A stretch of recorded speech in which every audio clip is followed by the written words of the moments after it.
Hey everyone, thanks for tuning in. We are going to ask Sami today, a former visa consular chief with many years of experience with the State Department.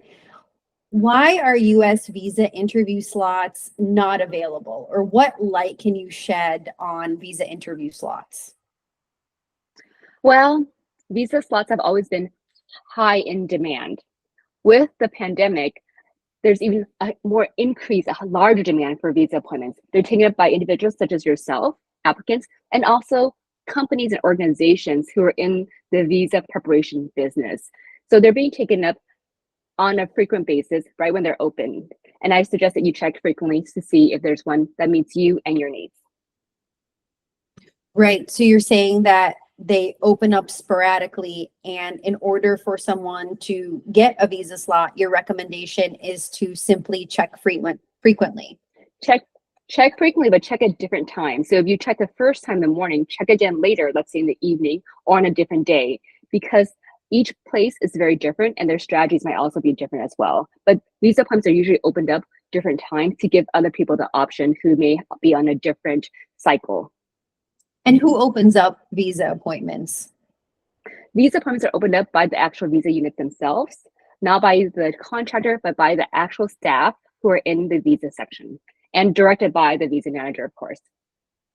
So I hear that in places like India, there's a lot of appointment sweeping by third parties who somehow get into the system and sweep as many appointments as possible. How can that happen? And where is this most prevalent?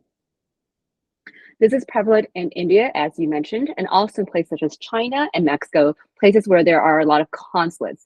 But what happens typically is visa vendors, essentially, have created multiple accounts, and they're able to pick up dozens, sometimes if not hundreds of appointments ahead of time before others can get a chance to grab their own appointments. That being said, you're competing against these giant companies who have dozens, if not hundreds, of usernames within that platform. And I think now there have been certain parameters, especially around F1 visas in places like India, to combat such companies. But for other visa classes, and even within the F1 visa class, it can sometimes be circumvented, and these big companies are continuing to get away with it. Is that right? That is correct. Many of the fraud prevention units, also known as FPUs, have really worked closely with the regional security folks to combat and to really provide a platform as well to make sure that these companies are having less power and less bandwidth on these appointment systems. That being said, you should still check as often as you can, making sure that you're checking well in advance. And my recommendation is making sure that you're also checking your email if you do have a visa appointment that may get scheduled or moved. Okay, great. So check frequently. Thank you so much for that. Thank you. If you guys like this video, please make sure to hit subscribe on our YouTube channel.